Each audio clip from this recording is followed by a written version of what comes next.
Okay, hello everybody.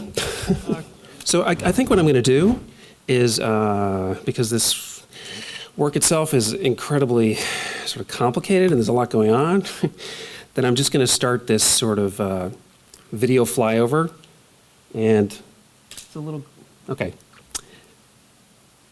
Hopefully it won't make anybody nauseous because it might make you feel like you're on a roller coaster. But the idea in general is that it's a large sort of composite of all these individual postcards. There are about 520 in total. And we're just sort of driving over the landscape, seeing, you know, some of the things I've done. I've added like homeless encampments, lots of infrastructure, broken or otherwise, graffiti about the end of the world, coming up right here. Talk of an arc, which you'll see later on, which is either a way to save everybody or a profit-making enterprise. Locusts coming through, which is either a biblical prophecy or just a response to environmental stress. And then lots of worries about how to address the problems that people see or profit from it or tell the government authorities what they should be doing. Say, whoops, sorry, oh gosh, oh no, look what I've done. Okay, we can start again, and I can do that. There we go. Okay, promise not to do that again. What was I saying? Governmental authorities telling them what they should be doing. It's not our fault. Defund the ARC, fight the EPA, all these other different kinds of ways of looking at the situation and trying to assign blame or help yourself or help others. Seawalls, trying to hold back the water, pipes going everywhere, taking water from one place and putting it somewhere else. Strange sea creatures showing up in the middle of Manhattan and like bursting over the dam where they're not supposed to be. So I'm trying to mix a fair number of scary situations with absurd situations with darkly comic situations, and then sort of see what sort of happens with the whole thing.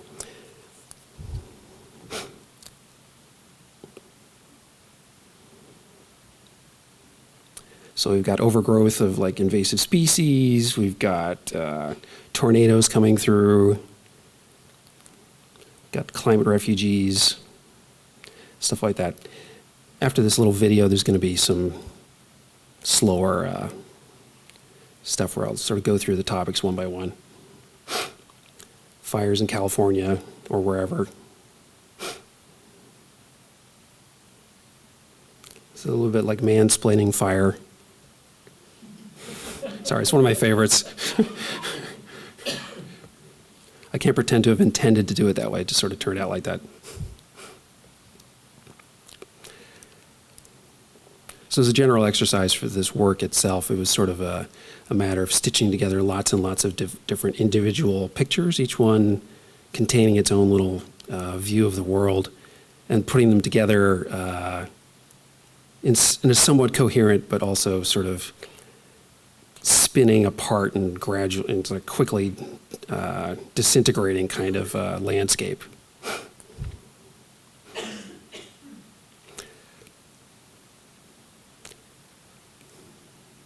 Here's some more locusts colliding with the monarchs who are maybe not sure where they're supposed to be going.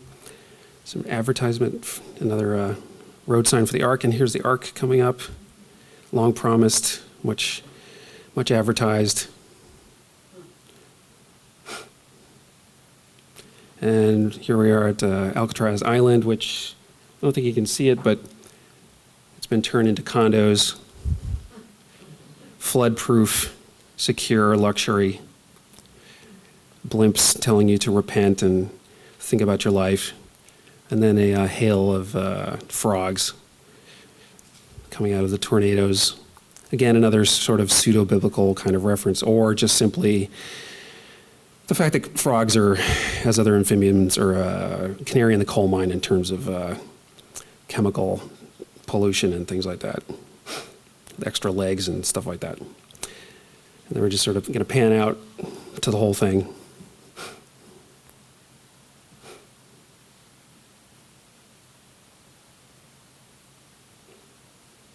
So yeah, just as a quick overview, the thing's about 16 and a half feet wide and 8 feet tall. The sort of this central, let's see if I can get this to work, sort of the central valley kind of like anchoring the whole thing, and then sort of landscapes sort of fading out and then sort of progressively disintegrating as if there were sort of some large, somewhat integrated total landscape of America, I guess you want to call it, that started to fall apart. So next, can we do next? Sorry, here we go. So I found all these, the whole reason I started working with postcards is I was looking for a way, something to lean on in terms of some imagery and things like that, instead of, I felt like I was coming up with ideas out of my own brain, and I felt like I was dipping into the same bucket a little bit too many times. So I stumbled on this vast treasure trove of used postcards on eBay. And of course, every time you order from eBay, they want to make sure you give them a good review. So even if you order 5 postcards for $6, this is what you get sometimes, which is kind of fun.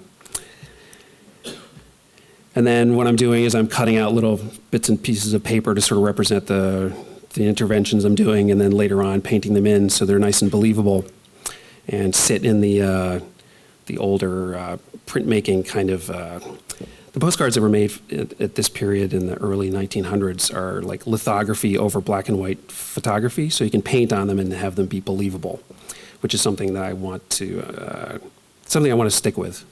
So it's kind of hard to tell where the line between the reality and the invention happens. So in terms of issues that have been coming up in the world that I've been thinking about are forest fires in California. So what I'm going to do now is sort of roll through some sort of inspirational images, in a sense, and sort of like leading to where I've been sort of getting my ideas about how to sort of think about what visual cues can be, visual elements can be introduced into the postcards to sort of deliver the sort of the ideas that I'm talking about. So here we are. Fires. Again, here he is telling you what a fire is. And more fires. And then there's droughts happening all over the place that we keep hearing about, especially in the Midwest. People are worried about the corn crop. And then that leads to bankruptcies and selling equipment, and in this case, crows coming through and like stealing the corn and wandering off with it. This is a project that's been ongoing in China. They're attempting to hold back the Gobi Desert by planting millions and millions of trees. Again, these are just sort of images that sort of resonated. This is an artist, Dae Soo Lee. He's a Korean. He went to Mongolia and photographed sort of a before and then many years after of the encroaching desert. Again, the Gobi, interfering with the grasslands and the nomadic lifestyle in Mongolia. And here we are with the desertification hitting Michigan. Sorry, Amanda. Oh, yeah, and global warming is real, by the way. Yeah. And then you've got invasive species taking over everywhere, kudzu, or what have you. So I did a little bit of that. And had the, more absurdist sort of quantities of vines sort of like creeping through. Here's a before and after of, I think, the Omaha, Nebraska area. Above is 2018, March, and then that's 2019 in March with the floods that were coming. Makes us think, stuff is coming home to roost as opposed to it being a problem of cyclones happening in Bangladesh and flooding and stuff like that. So this next project I thought was really funny and really smart. This is Mark Foster Gage Architects. This is New York City, where basically the East River, he proposed damming it up and turning it into the East River Valley. So this is the kind of interesting but hubristic and kind of absurd project that sort of I like to think about.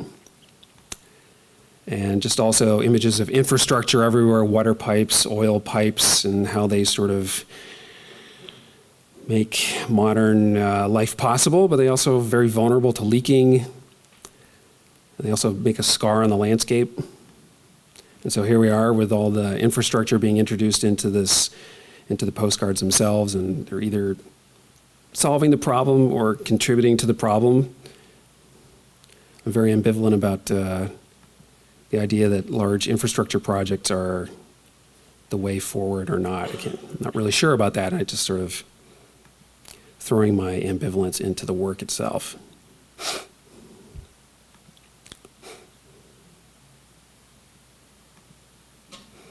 Yeah, parts of the city are just sort of abandoned because it's just not worth it, because you need a place for the infrastructure, and the city becomes just as much a part of the coastline. So yeah, when we think about all this water, and then there are refugees coming across from Libya, trying to find a safe haven in Europe.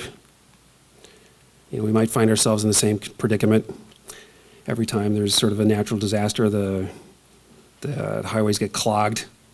Everyone's looking for somewhere to go.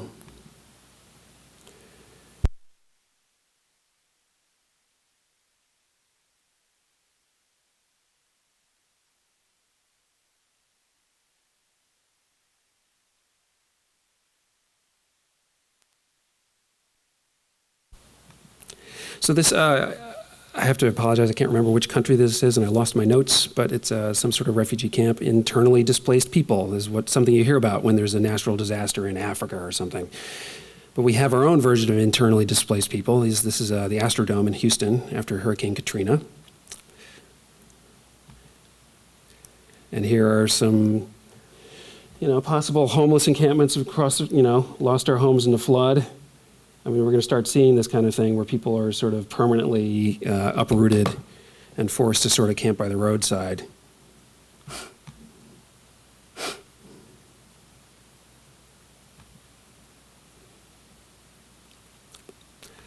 And another thing I was sort of toying around with was the idea of, the sort of like biblical sort of apocalypse and plagues and things like that. So to get all these old etchings of locusts coming through.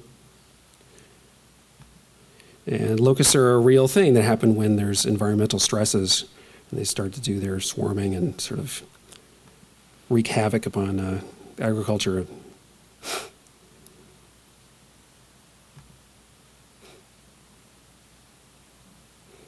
Then another one of the plagues was the frogs.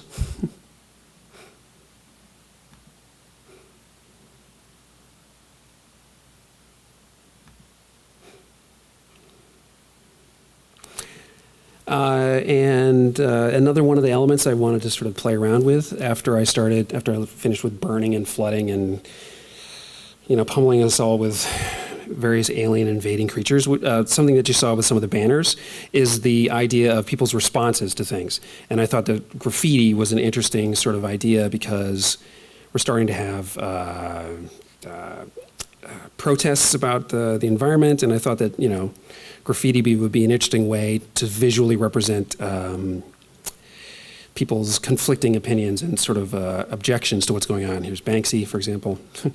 So, for example, I've sort of stolen a bunch of this and put it into landscape, CO2, frack this. This is a lot of fun doing this kind of stuff, by the way. EPA, that's sort of like that's sort of an RIP, kind of like rest in peace, kind of like the king making kind of thing. The arc and the skulls and stuff like that, just sort of playing with different viewpoints on the whole thing. Here's a whole entire mountain of doom in a national park. Here is an actual advertisement, which was actually sort of proposed as a news story in the Times of India in Chennai. On the right, you see the actual copy of the newspaper. It listed a flood alert as if we were talking about an actual news story, but then below, on the left is this advertisement for some, luxury housing, which has been elevated enough to make sure that it's not going to get flooded, which is a great idea in terms of how to build things, but it's certainly an interesting use of fear-mongering to sort of make a profit. So here we are again with it sort of, with all this stuff. I'll slow down a little bit here. So down at the bottom, I don't know if you can see with the monitor in the way, but legislative action would be premature. Buy now oceanfront lots. Get saved on the Ark. Antarctica, a good move. Which one is this? The end is nigh. Repent now. Build the seawall. It's not our fault. Defund the Ark. Fight the EPA. And then, of course, wake up. Oh, and then one of these blimps that's advertising the Ark has been sort of taken over by people who don't really, I don't know, have a different kind of a message. I couldn't resist putting this in. There's a group, they call themselves the seasteaders, I guess. It's sort of this libertarian billionaire idea that you could build self-sustaining cities out in the middle of nowhere, and they could have their own government, and that'd be actually great because you wouldn't have any taxes and you could live there. No one would bother you. Yeah, anyway. And here's another real thing for turning old missile silos into luxury survival condo complexes. So this is a situation where the various environmental crises and problems that come sort of create further stratification in who can help themselves and who's a victim of whatever comes. Airbnb, exactly. So you get a taste of what it'll be like in the future. So all that leads again to the Ark. There's a Gustave Doré series of prints about the original biblical story. Here's the Creation Museum in Kentucky. And here's my idea that maybe the Ark is an actual public resource, letting you know how to get there, warning you that you'd better take advantage of it. And the advertising blimps themselves becoming a victim of the violent weather. And the people that don't believe that the Ark really will help you out, escaping the Ark, lies.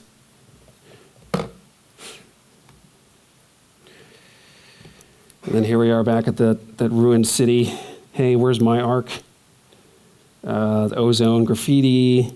And here we are with some advertising for the Ark, and then again, like sort of counter narratives.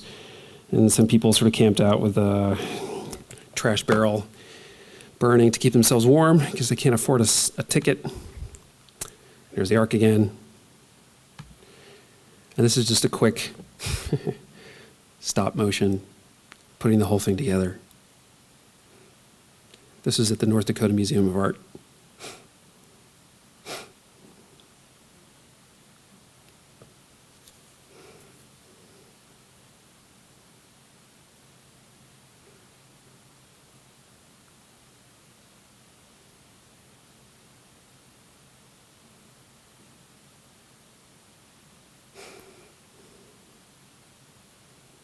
Yeah, there I am talking.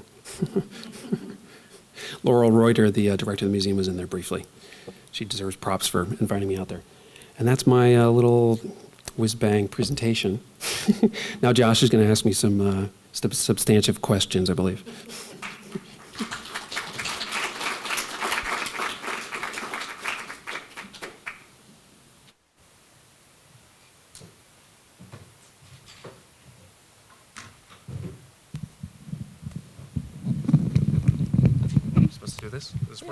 Howdy, everyone. Sorry. My name's Josh Mogerman, and I'm with the Natural Resources Defense Council.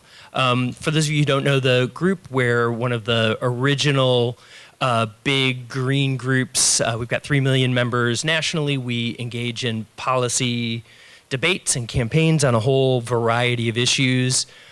These days, and for the last 10 years or so that I've been with the organization, everything tends to make its way back to climate change. And so as a result, having had conversations with David the last couple of weeks and having a chance to see the piece yesterday, there's so much in there that relates directly to a lot of the sort of fights that we are involved with a lot. So I want to ask a few questions that revolve around, it's all about me, even though it's about you. So I want to talk about advocacy a little bit. I want to talk about how we address some of the themes that are in the piece. And we want to talk a little bit about the power dynamics that are both represented in the piece and, more importantly, I think, for you as an artist. I mean, that's the theme that we're supposed to be talking about with the Humanities Festival. So why don't we start up there? And let me just ask you, sort of, as an artist, what kind of responsibility do you feel like you have to deal with these issues? You could be painting very pretty pictures, Yes. This is attractive, but you know, what do you feel as an artist is your responsibility? How are you feeling like you should be engaging? This is working? You're making sure. Okay. As an artist in general, I don't feel generically as a class or group there's any responsibility any more than anyone else. So I started to feel responsible because I have kids, and this whole thing is becoming impossible to ignore. And I've been skirting around the issue, sort of glancingly talking about it, not talking, but literally bringing the issue up through previous artworks of mine. But I was being careful and not sort of like diving headlong into it. And this is the first one where I've literally said, okay, I am now officially going to be an activist, which is not something that you necessarily are supposed to be doing if you're going to be a serious artist. I've been in New York for 24 years now, and that's not really the way you're supposed to be doing things, because then you're becoming like a propagandist, or you're more like, I don't even know what it is. It's an artificial distinction at this point, in my opinion. I don't really care. So I started to feel like I should be putting not my money where my mouth is, but whatever this is that I'm doing. If I had the right skill set, I would have run for local office and tried to make a difference there. I'd be out there leading demonstrations, but that's not my skill set. So I'm putting what I can do in the service of something that I think is really important. Is there an event or something that you saw that sort of changed the way you were thinking about these issues? That sort of you classify yourself as an activist now. Is there something that sort of puts you over the top, or is it just this slow creep? No, it's just been like the mud sliding, coming up the stairs one by one, and you're like, wait, it's almost here, and it just sort of, I don't know. I mean, I can definitely say that living in New York has made me pay a lot more attention because, I mean, yeah, there's Hurricane Sandy and things like that, but just in general, rubbing elbows with everybody's problem is also your problem.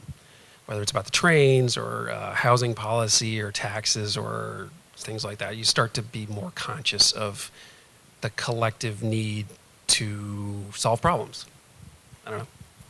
So what do you want people to do after they look at this piece? I can see, first of all, everyone here should go and see the piece. It is truly amazing. But, even as an advocate, I sort of found my jaw dropping and really, what are you're clearly looking for a reaction. What do you want people to do? Well, okay. The reason this thing is so big, in part, is I wanted to get a postcard, at least one postcard from every state. And it just kept getting bigger and bigger just because of things I won't bore you with, internal, just sort of processing and having fun with it. But I wanted to deliver all these things into people's backyards and make them sort of like, it's not just a problem for people living on the coasts, and it's not just an issue to yell at the federal government about. It's more about sort of people sort of paying attention to what's happening in their own neighborhoods, in their own lives, and paying attention to what you could do in your own communities, I guess. And I don't know what people should do, but I think that doing nothing is not a great idea. But it's also, I mean, like this article you sent me this morning, that there should be no point where anybody starts to feel guilty because they don't recycle. I feel guilty because I take an airplane, because I drive a car. I mean, you live where you live, and you have you live where you live, and you live in the system that's created by the system, whatever you want to call it. I mean, we're all sort of dependent on fossil fuels. We live in neighborhoods where we can afford, and we do the jobs we can because of our skill sets. You can't turn your back on the way everything exists just because you can't feel guilty about it just because you wish it were a different way. You can try and make things be different, though, I guess. I'm glad to hear you say this, because normally when I do these events, we'll always have somebody stand up during the Q&A and, hey, smart guy, how'd you get here? Did you drive in an internal combustion engine vehicle? Right, and you have a plastic water bottle. Yeah, that's right. We're up here with plastic water bottles, which, to a certain sort of cynical mindset would imply that we're hypocrites. one of the things that I think within this context of power that is really interesting that I'd love to explore just a little bit of is, to your point, most of us don't really have the power to affect the big levels of change. As much as I want everyone to drive an electric vehicle, and there are huge impacts if we all start driving electric vehicles, there's significant systematic change that needs to happen for everyone to be able to do that. So for you as an artist, the part of what I see as the power that's there is for you to be able to elevate these things out of the sort of boring policy of zero emission vehicle policy standards, which is the horribly weedy place that I live, and illustrate these issues in a way that people can engage. You can cut through, which is a very, very powerful thing when we're talking about these very big power dynamics, system changes that have to happen, and in the case of climate change, have to happen very quickly. How do you see your work fitting within that dynamic? Sorry, I don't know. I think I was like, I didn't wander off in the middle, but you got a lot of things in there. I had a little bit of a speech there, a lot of things in yeah. there. No, it's great. I guess one thought that I just want to get across, I guess, is that it's not like we've ruined the planet in the last 20 years. I think that all these postcards are from the early 1900s, and I'm probably going totally off your topic. I apologize. I'll get back to it. From the early 1900s, and even back then, when things were lovely and perfect, and we weren't worried about climate change, and that's when we're supposed to make America great again to be then. We were already on the road, like a direct shot superhighway to where we are now. And it was just sort of, I won't say it was inevitable, but we were, I don't know. I don't want to talk too much about like how we need a socialist revolution, but to a certain extent, the things that would allow people to have affordable electric cars are taking the standard idea of profit and expediency out of the equation. And instead, making products and goods that serve the greater good as opposed to serving the bottom line of a particular corporation. Now that's taking the entire reason for doing most of what happens and turning it on its ear. Well, it's interesting that you're raising this. We're talking about the scale of change that we're talking about is pretty massive. Yeah. Your piece is fairly massive. There's an interesting play on scale, both within this piece and the outcomes that you are sort of pointing towards. Is that an intentional thing, or? It's not intentional, but I'm glad that it turned out that way, I guess. I mean, intentional is a tricky word because I'm sure there are lots of things, I hope there are lots of things happening underneath my conscious awareness that are maybe smarter than me. And hopefully, and ideally, that's what ends up happening and making things work out. I mean, with this particular work, the thing's giant. It's very hard to sort of get a sense of the totality, and then you zoom in and you look at a little micro story, and you go into another small story, and you zoom back out again. And maybe that is, I don't know how that. I'm sorry, you're gonna have to tie that together for me. Well, one of the things that I think is that we've talked about a lot in the run up to this, that I think the piece points to that's related to scale is. This stuff's scary. This stuff is big. It is. And it's something that I think a lot of people feel disempowered by, the idea of how do we stave off this problem. So you spent more than a year making this piece. Yes. How did you get so focused on this stuff in thinking about particularly climate change and these other issues? How did you stop from just curling up in a ball in a defeatist sort of a slump in the corner and getting depressed about this? How do you cope with these things in your art? Sense of humor as much as possible, and sort of coming up with little, I don't know, just sort of, some of it's dark humor, and some of it's sort of lighthearted, kind of absurdist and silly and fantastical, and some of it's, and then you got to put in some butterflies because that sort of, I don't know, that sort of brings a beam of light into the entire thing, as well as being a meaningful thing about like migration paths and extinction of species and things like that.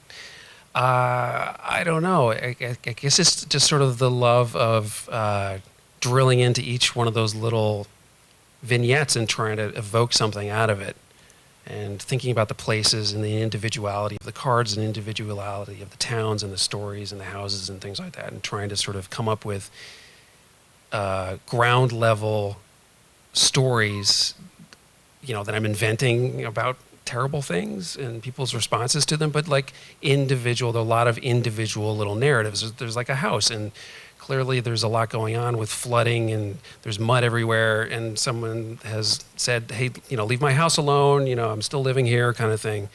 So it's that kind of like this person, this house, this disaster, and how he's responding to it and reacting to other people around him.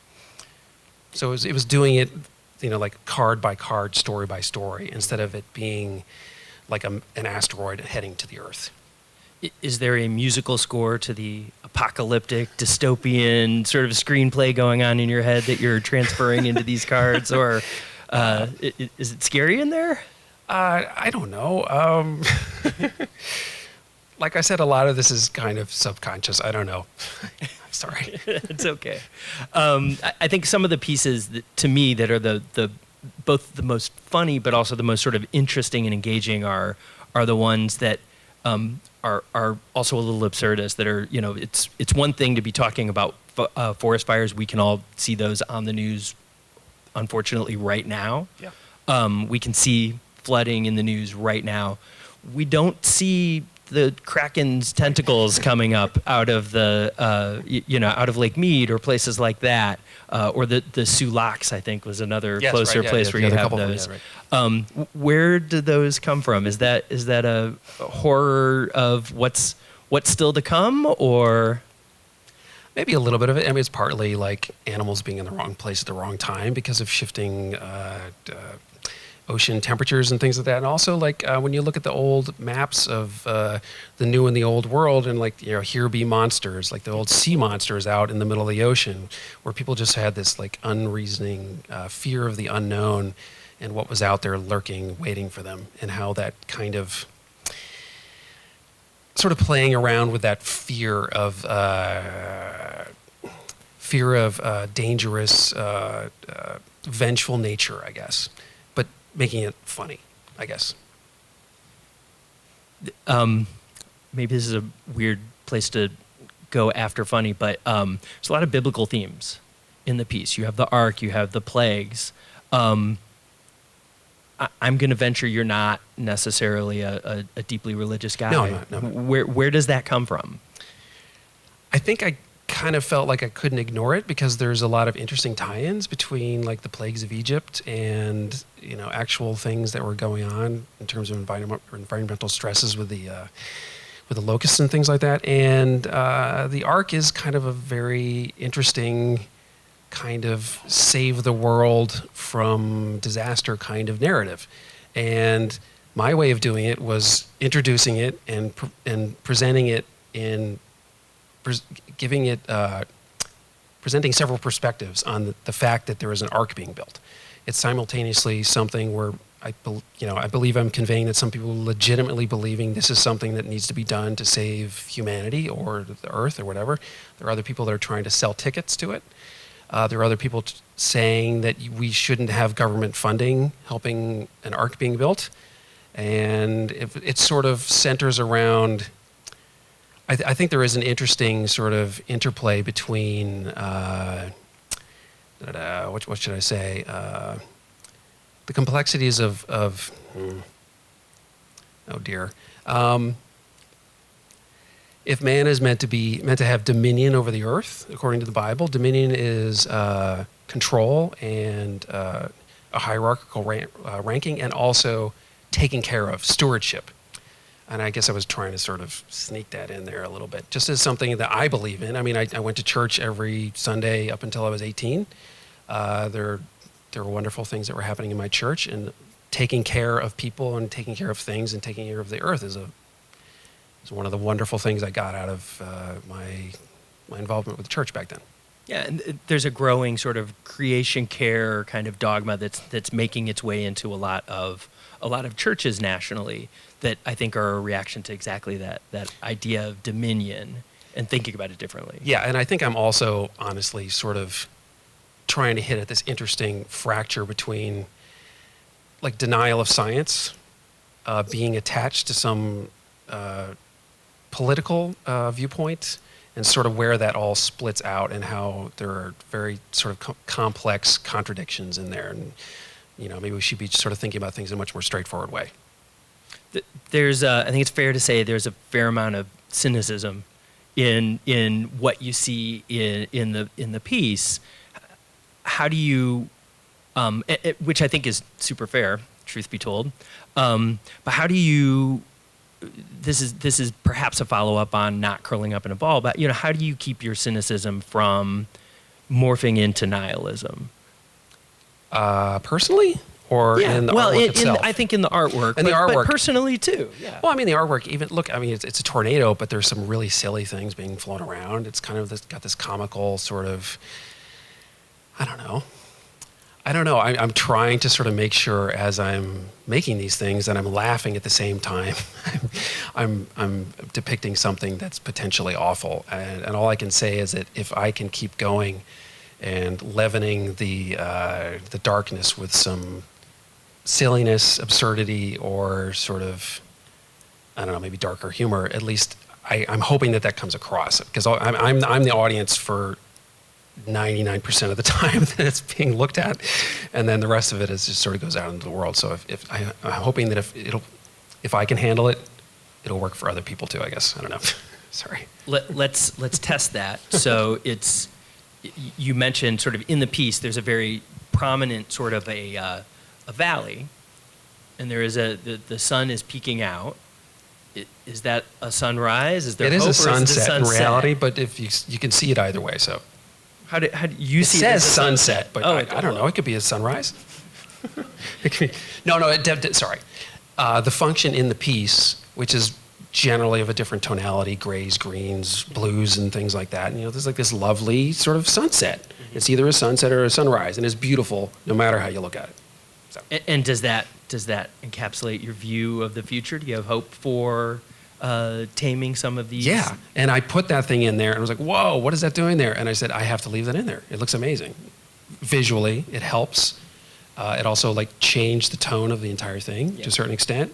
And I just went with it. I mean, the idea that the notion that I have very concrete decision-making processes, and I say I'm going to do this, and I do it, and I'm sorry, it's entirely intuitive, almost the entire thing. So I guess I could just say it works visually, and it also works for me conceptually, I guess. And I do have to have hope, because the other option is I'm just going to give up. That's crazy. I got kids, and they have to have a life, and everybody else's kids have to have a life, and I have to have a life. And I, in spite of my apparent cynicism and things like that, I actually have a lot of faith in humanity. It's just that there are a lot of complicated, silly things that get in the way. And I feel that part of what I'm doing is showing the silliness and the absurdity, so that people say, oh yeah, that doesn't really make any sense. We should do things differently, I guess.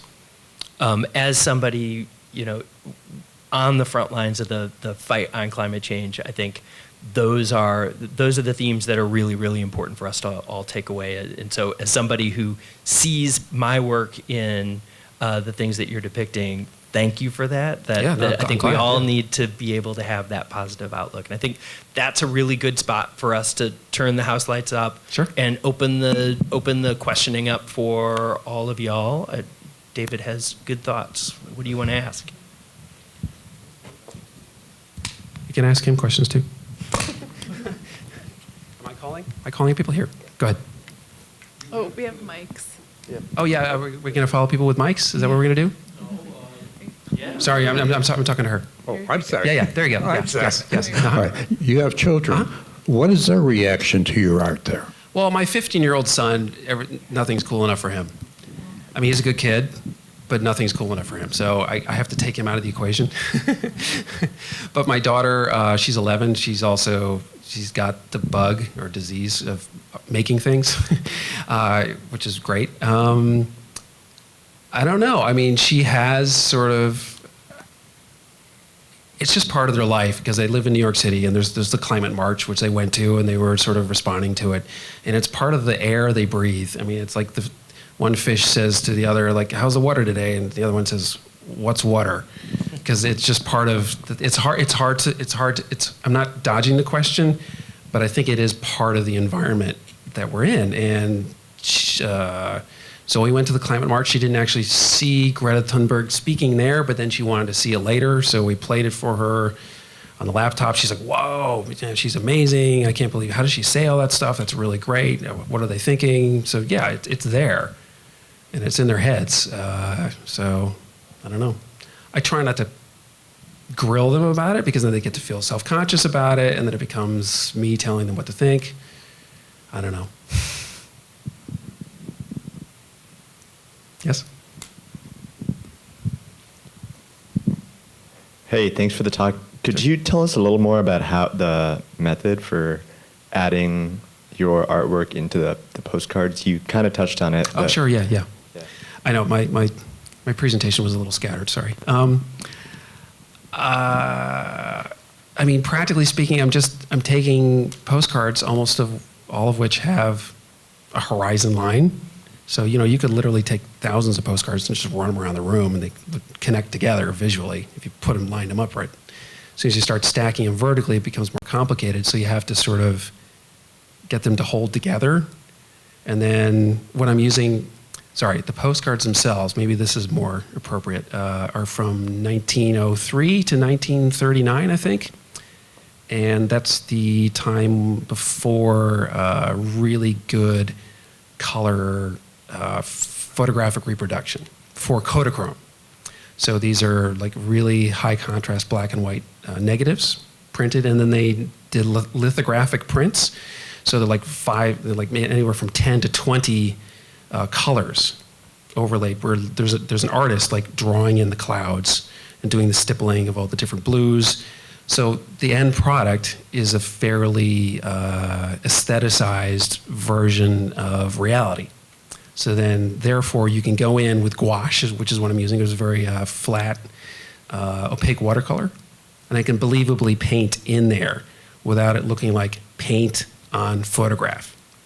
And that's how I'm able to do that. If I can't do that with a postcard that I'm looking at, then I don't do it, because I'm not trying to do paint on photograph. I'm trying to blur the line between the reality and what I'm inserting in it. So does that sort of help? Yeah. And part of what I'm doing also with the paint is blowing a lot of smoke to sort of unify things. And then the tornadoes are there to keep things sort of like glued together vertically. So there are lots of tricks I do to sort of get the thing to hang together as a composition. Yes?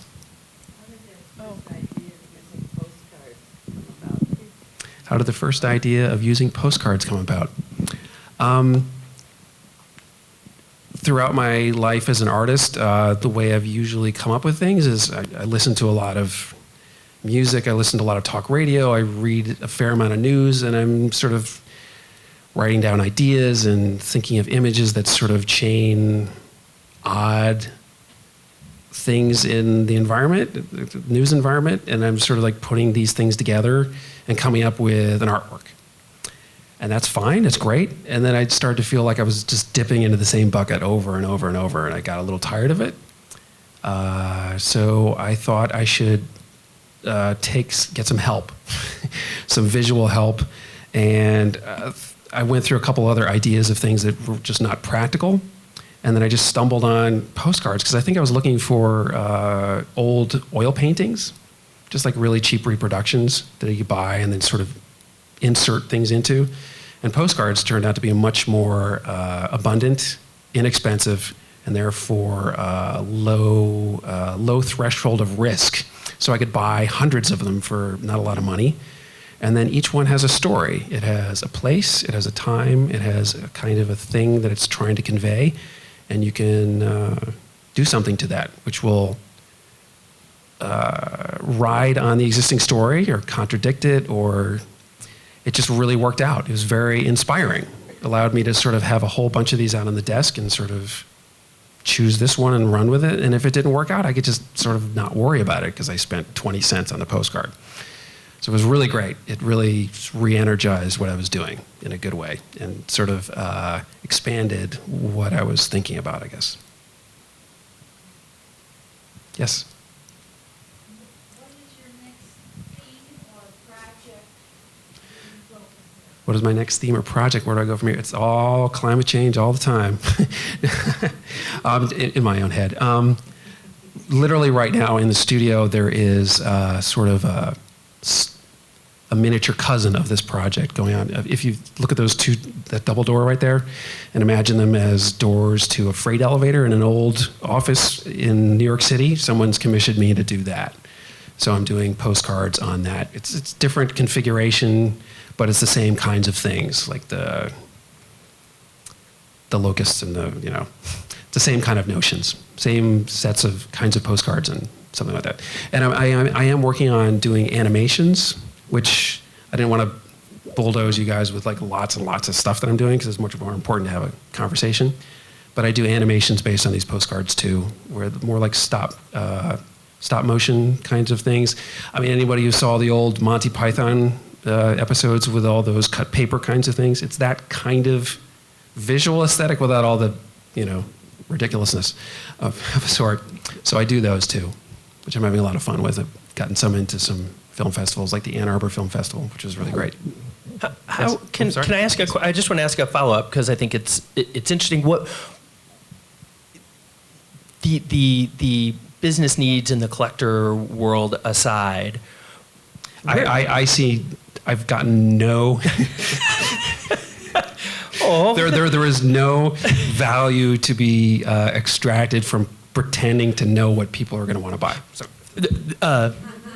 those things aside, so if you had your way and the collectors and those sort of issues weren't there, where would you like to see something like this live? This piece, I would love for this piece to be in an abandoned storefront somewhere in some town where it's not being seen in the museum context, which, like Weinberg Newton Gallery, they're extremely generous. It's a lovely thing, but it's an art gallery. It's a rarefied subsection of a subsection of people who are going to go there, and it doesn't. I would love for it to be more populist, but it's hard to get that to happen, and it hasn't happened yet. But if I continue to do these and do another one, and it ends up in a storefront in downtown Chillicothe, Ohio, and then is there for a while, and is in somewhere in Nebraska, and it's somewhere in Idaho, I think that would be great. Because that kind of unexpected stumbling across something with it sort of taken out of that fine art kind of rarefied air context, I think that would be lovely. But that's all. Yes? How long did it take you to do it? It was on my studio wall for more than a year. Do anything else to say? No artwork. There were some interruptions. My wife and I bought a house 7 years ago, and a lot of work has to be done on it. So, it was like a couple months of, I had to fix some plumbing or something. But yeah, it was on the wall, and it changed dramatically. I mean, the seed of the thing really was a proposal I put together for a Guggenheim grant. And if you're going to get one of those, you have to propose a project. So I sort of pulled this thing out of nowhere. I'll make a big, landscape, maybe 15 cards by 15 cards, which is only this big. And it'll be about, bringing climate change into people's backyards, all the things I've been talking about. I didn't get the money. I didn't get the grant. And then a couple months later, I don't know, maybe I should just make that thing anyway. And it started small, and it got bigger, and it had one shape, and then another shape, and it just kept on going and going and going until it finally ended up being this. Yes? Well, first to the comment about not being in a fine art gallery, yay for that. It also made me think of, wow, if this would be great in a public library. Yeah, sure. Absolutely, yeah. People of all ages and backgrounds and foregrounds to look at it. But my question, I guess, is sort of related because the North Dakota photos that you showed, it looked like there was youth or maybe college or maybe high school kids engaging with your work, and it made me think about this as a piece that high school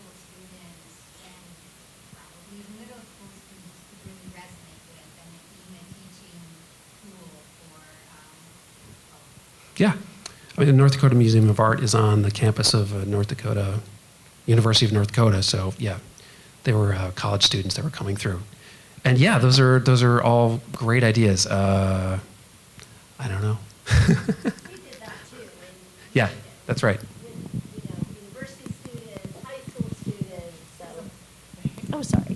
Yeah, so that was part of his residency, was engaging with students, and we had all of the high schools coming from all the outlying areas. It was a huge piece there for that community and outlying communities. But I mean, my skill set is making it, not necessarily being able to figure out where it can go all the time. So I have to rely on other people to advocate for me to bring it here and for it to go there. Yes, exactly. And things like that. But yeah, that would be really great. If it's not this piece, I mean, I'm gonna make another one. Won't be the same, but it'll be similar. So as an advocate who's interested in art, how do I get more people like you? How do I get more people to engage on these issues? I don't know. I mean, what do you mean? Break out of their concern for doing things that I don't. Sorry. I think last year I actually did an event in this room. My organization worked with the Museum of Contemporary Photography, which is part of Columbia College, the campus here. And they did a piece with a number of artists dealing with some very localized political and pollution issues of the dumping of pet coke, of oil refining waste into communities here on Chicago's southeast side. And it was interesting, some of the artists, when they saw these piles and the proximity to people's homes, they felt sort of radicalized is overstating it, but they felt the stirrings of activism. What I have found as somebody who is trying to engage people is that visual language is stirring. It cuts through. It allows people to get to the heart of the issue, whereas a lot of the wonks that I work with are very, very focused on the solution, not the problem. That doesn't motivate people. So you have felt this stirring. You have felt this calling. As an advocate, I'm interested in thinking about how I can get more Davids out there, more folks who are engaged in the issues but are able to convey them in a way that brings out a crowd of folks who want to talk about it, that helps to get people to grasp the issues around them, but do it in a way that, again, does not force them into a ball. Right. Oh, geez. I don't know, man. Look, the difficulty is, one difficulty maybe, I'm going to just name some difficulties, sorry. As an artist, you're spending a lot of time thinking about your own work, and it's solo, and you're just making stuff, and then you're doing something else to pay the bills, and you've got the rest of your life. The work, if you're lucky, gets shown in a space which is a fine art gallery or whatever, and it's still in a subsection of culture. And the idea that you would step out of that to interact with some guy from the NRDC is not necessarily the way that people think about things. So, I don't know. I don't know. No, and I'm saying it that way because I think that's a really great question and very important, because I do know some people that do touch on these kinds of themes, and the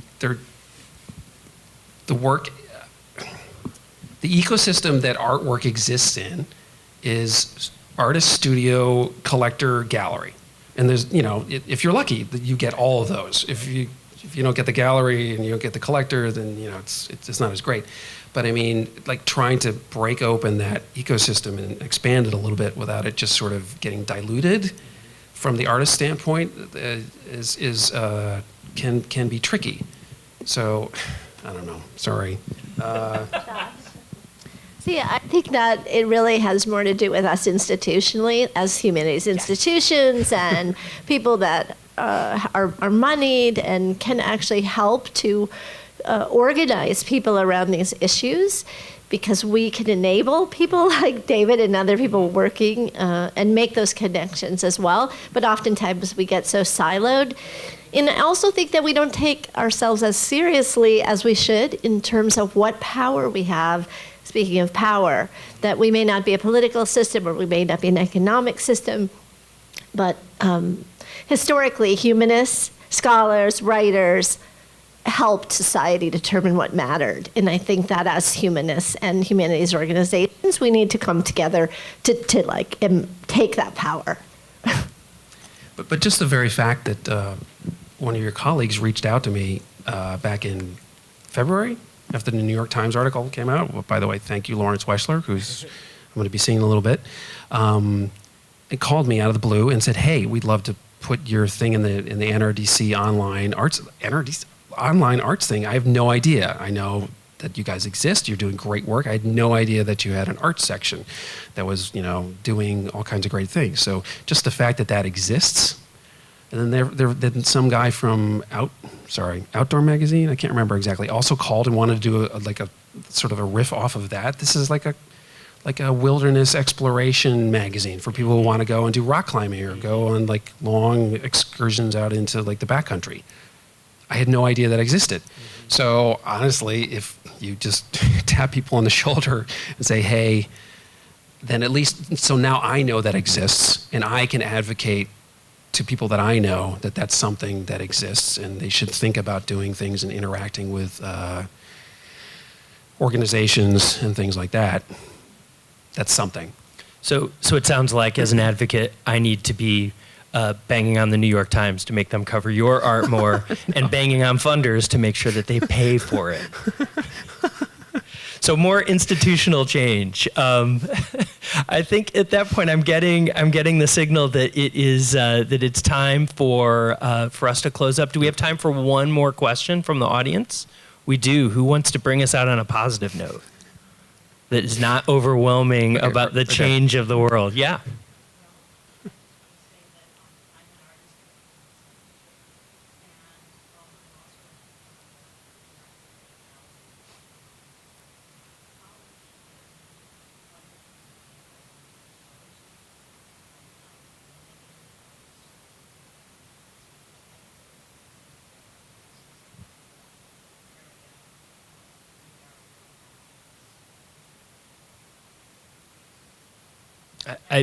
I think you're right. Working for a large organization that does have and at least a dabbling in how we use visual language, I agree. I think there's more for us to be covering in those areas, and the way that we find more artists to do it, I think, in part, is to make sure that artists see success when they take on this very difficult area to work on, and for that I want to thank David, who I think has gotten a lot of attention and hopefully we'll get a chance to see more.